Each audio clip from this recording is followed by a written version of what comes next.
Filipino at heart. Tayong lahat ay sama-sama, maging inspirasyon ng bawat isa.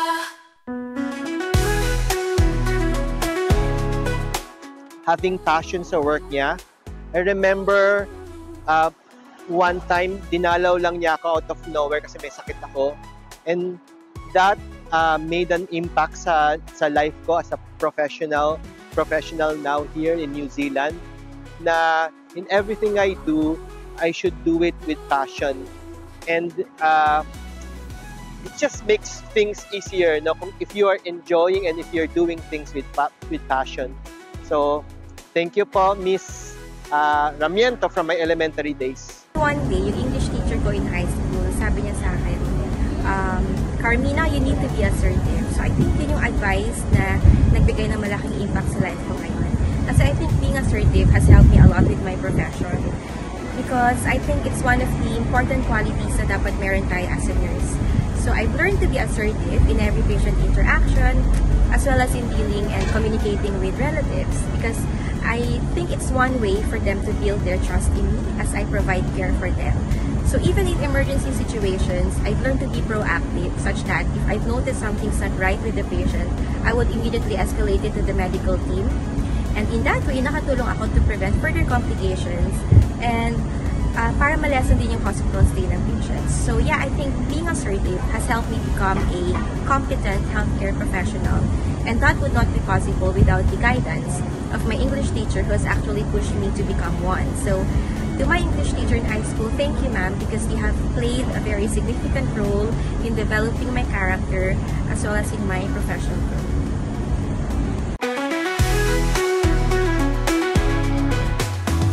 Tugasin ang ganda ng buhay, magiging Pilipino ay iwagayway. Tayong lahat ay sama-sama, maging inspirasyon ng bawat isa. Mga gumulubos ang malasakit, pasasalamat na itadaan sa awit. Ang ating kinabukasan, kanilang kagalakan, mga kwentong babauling magpakailan pa nga. Mga gumulubos ang malasakit pa sa bawat isa. Mapupulo ang nagulo ang lahat ng pag-asa. Mga gumulubos. Taas ang bandera ng bawat Pilipino, saan man sa mundo panalo ang puso Pinoy. Taas noo saan man makarating, dala ang kultura at alak ng puso. Of the world, we love Filipino at heart. Tayong lahat ay sama-sama, maging inspirasyon ng bawat isa. Magandang araw, maayong buntag sa mga guro at sa bawat Pilipino mula Luzon, Visayas at Mindanao, maging sa ang panig man ng mundo. Welcome to another episode of Filipino at Heart with Teacher Jean. Samahan niyo kami today para sa mga kwento na magpapakita ng galing ng Pinoy at nagpapatunay ng fruits of education maging sa larangan ng pagbibusiness. Makipagkumustahan tayo kay Teacher Jan Masong, guro sa Thailand at full-time influencer, pati na ang trending teacher natin na tumutulong at nagbibigay ng pagkain sa mga bata. Kaya sit back, relax, and enjoy! This is Filipino at Heart, Pusong Pinoy, Pusong Guro with Teacher Jean.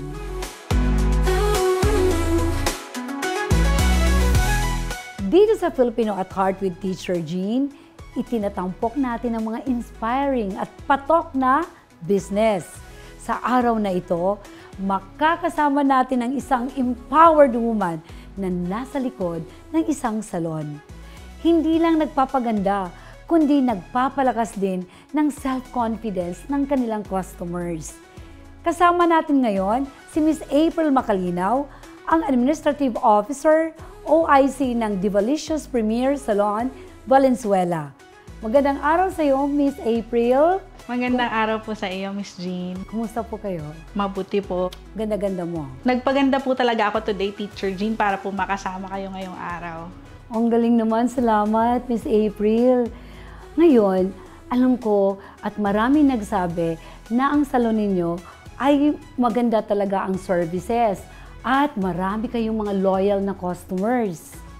Tama po yan, Teacher Jean. Ngayon po, sa Facebook, we have 16,000 followers na po and growing. Sa TikTok naman po, which is very boom po siya ngayon, we have 1.7 million likes na po.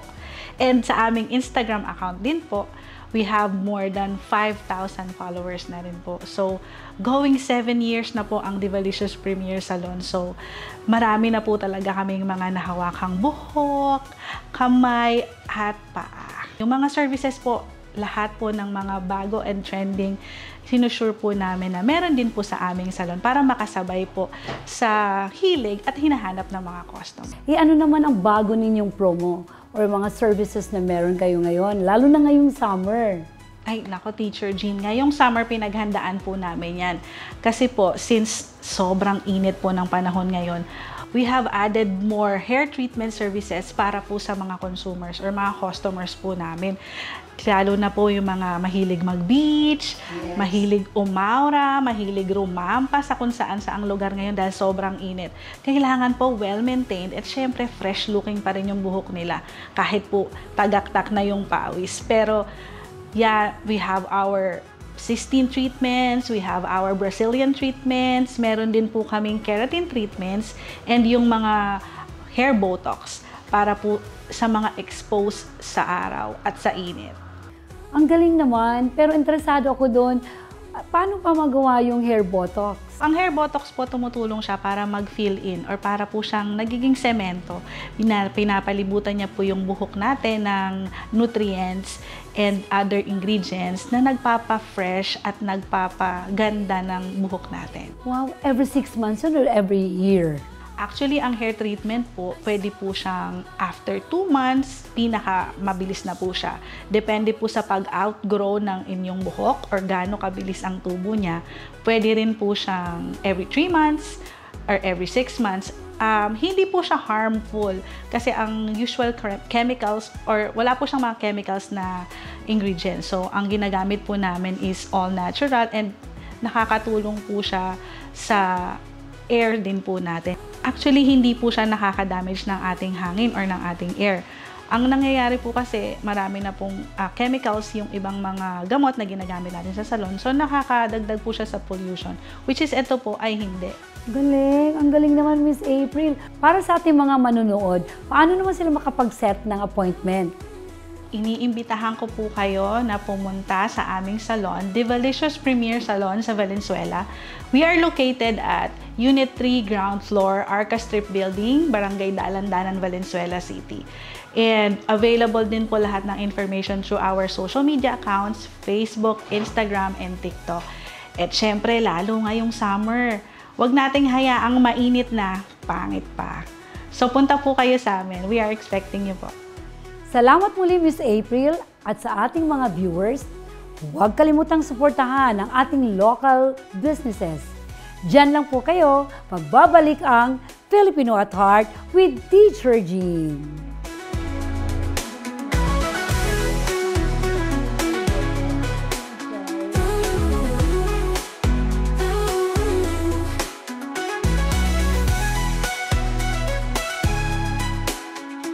Filipino at Heart.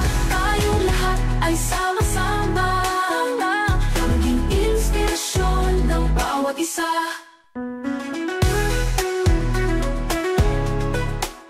Being a principal is no easy feat, but it has its joys and its rewards.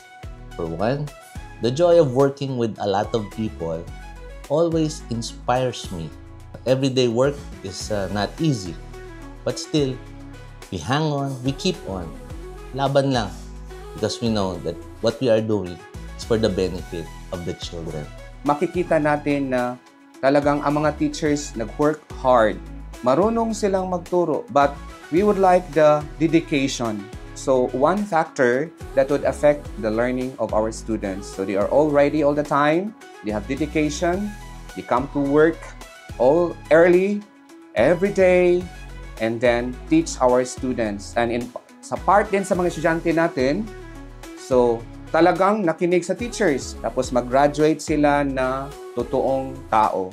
Na in the future, mag-work sila not only sa utak nila, but sa heart at sa mga ugali. So we should work hard for our students and our teachers, and of course, the connection of our parents, that we would like to ask their support, because without their support, we can never succeed. Ang natutunan ko sa aking mga guro mula na nag-aral ako, bukod sa mga learnings na natutunan ko sa kanila, is yung word of integrity. Being honest in everything what we do, having a high moral value principles in life, ayun yung pinaka-importante. Lalo na, being an OFW, being honest is very important in working with different diversity and different cultures. Ang social media, when used responsibly, ay maaring maging source ng entertainment and for some, good income. Pero higit sa lahat, yung iba ay ginagawa itong stress reliever. Kaya nakakatuwa na si Teacher Jan, or mas kilala sa mga students niya na Teacher Jan, ay hindi lang mga puso ng kanyang estudyante sa Thailand ang na-capture, kundi pati mga followers niya sa social media. Let's watch this.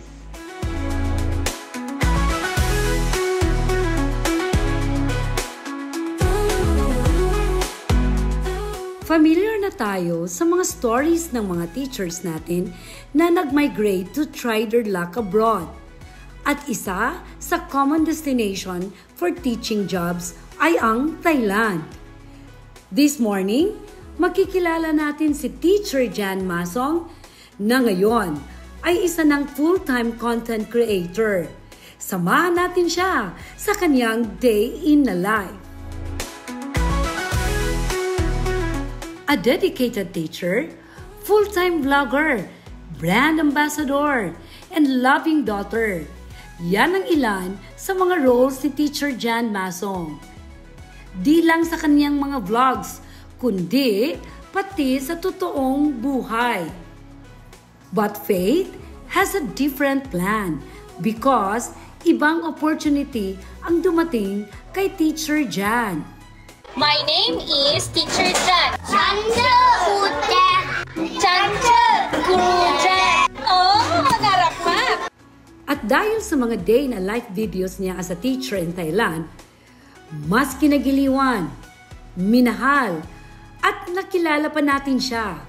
At talaga namang sumikat sa social media with millions of followers sa mga platforms niya. So as an OFW, this is a blessing, but a tough blessing. Kaya I always pray to God to keep my family safe, especially my parents, na sana bigyan pa sila ng mahabang buhay while I am here living away from them, sacrificing for my dreams and for our dreams as a family. At kahit na sikat na siya at kumikita as an influencer, binigyan niya ng halaga ang pagkakaroon ng degree o ang makapagtapos ng pag-aaral. Ito nga yung isa sa mga viral post niya kung saan binigyan diin niya lalo na sa mga kabataan na hindi masama ang maging online content creator or influencer. Pero dapat ay bigyan muna ng importance ang education. But syempre, kahit saan man makarating at anuman ang marating ni Teacher Jan, she will always be a proud Filipino teacher at heart. Teacher Jan Masong, you made it sa Thailand as a teacher, sa social media as a vlogger, and as a loving daughter. For more inspiring stories like this, stay tuned dahil magbabalik ang Filipino at Heart with Teacher Jean.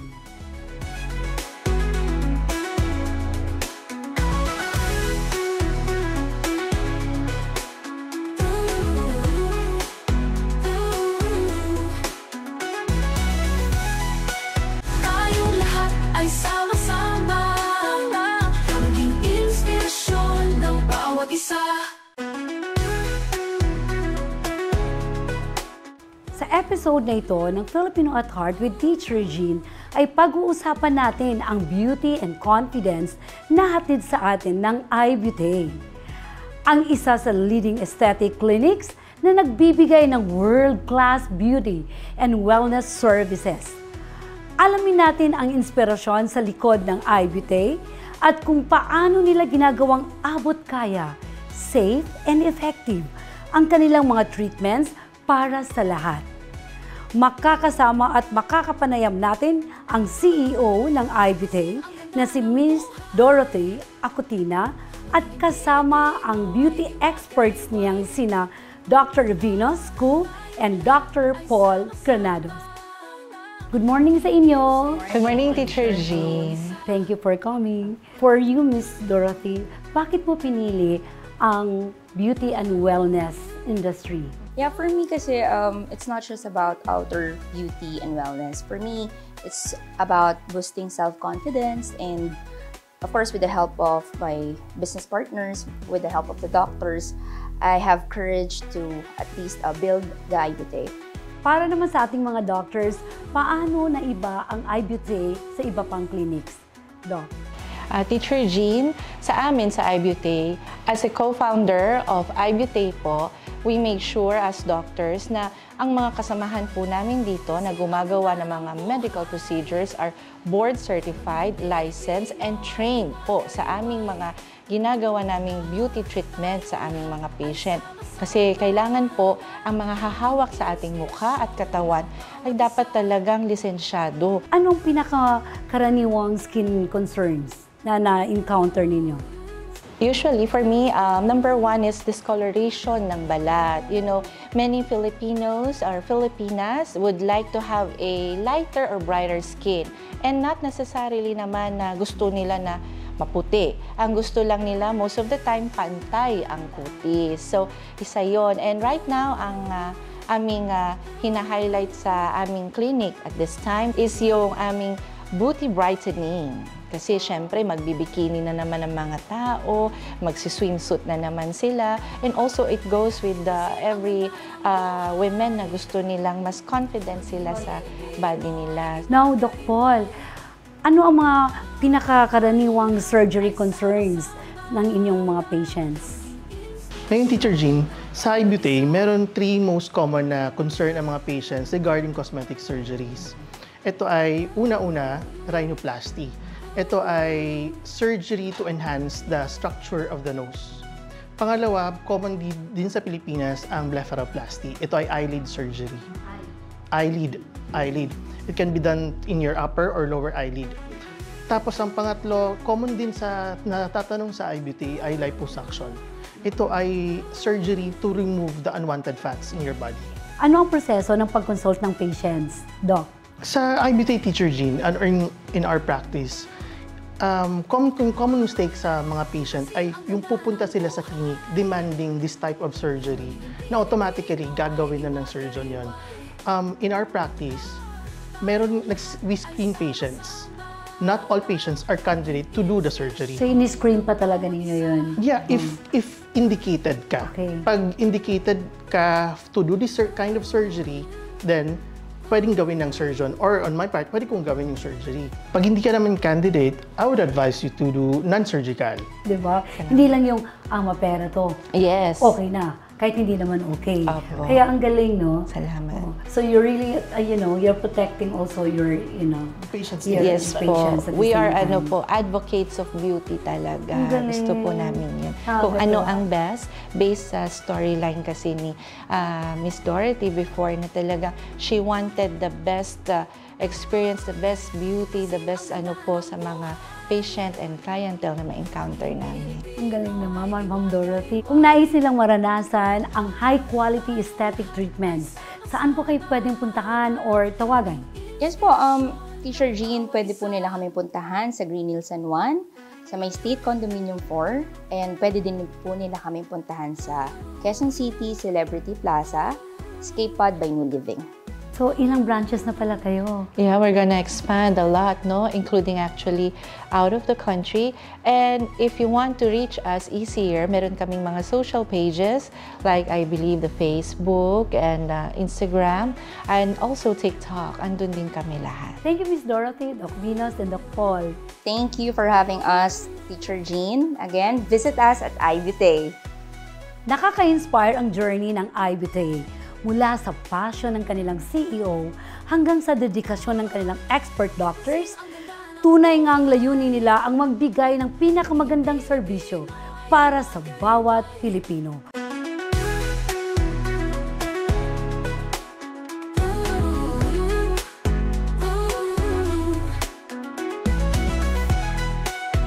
Sa likod ng milyon-milyong followers at viral videos, isang simpleng guro ang naglilingkod hindi lamang bilang tagapagturo, kundi bilang pangalawang magulang at tagapag-alaga ng mga batang nangangarap mula sa kabundukan. Kilalanin natin ang ating trending teacher for today mula sa bagong Antong Diot Elementary School, Bonifacio, Misamis Occidental, si Teacher Jeric Maribao. Si Teacher Jeric ay may mahigit 21,800 subscribers sa YouTube, 3.1 million followers sa Facebook, at 181,400 followers sa TikTok.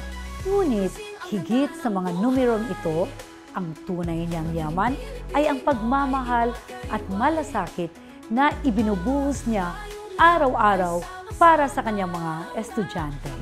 Hindi lang pagkain ang handog niya, nagbibigay din siya ng libreng sapatos sa mga batang naglalakad ng malayo at bitamina para sa kanilang kalusugan. Para sa kanya, hindi lang dapat pinapalakas ang utak. Dapat pinapalakas din ang katawan at puso ng bawat bata. Ano ang second grading exam score ng mga estudyante sa bundok? Tuwing may estudyanteng nagsusumikap at gumaganda ang grado, bigas at karne, ang gantimpala, hindi luho, kundi pagkain para sa kanilang pamilya. Dahil alam niya kung gaano kahirap ang buhay sa kabundukan. Bye-bye! At gusto niyang maging tulay ng pag-asa para sa mga pamilyang ito. Pero ang pinaka-nakakahanga kay Teacher Jeric, hindi lang ang malasakit niya sa iba, kundi ang mga pinagdaanan niyang sariling laban. Habang nag-aaral, nagtrabaho siya ng iba't ibang paraan para makapagtapos noong 2024.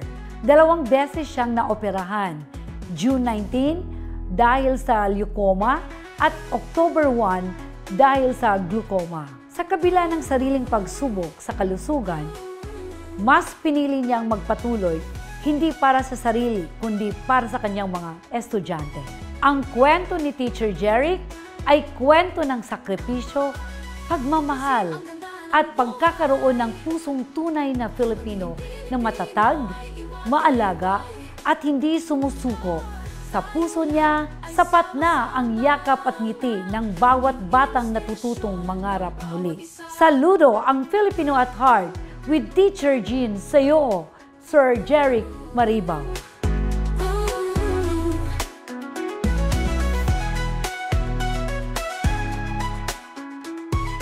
Isang exciting episode na naman ang aming naihatid sa inyo. Sana ay marami kayong natutunan. Magkita na punta sa sunod diri sa Filipino at Heart, Pusong Pinoy, Pusong Guro with Teacher Jean.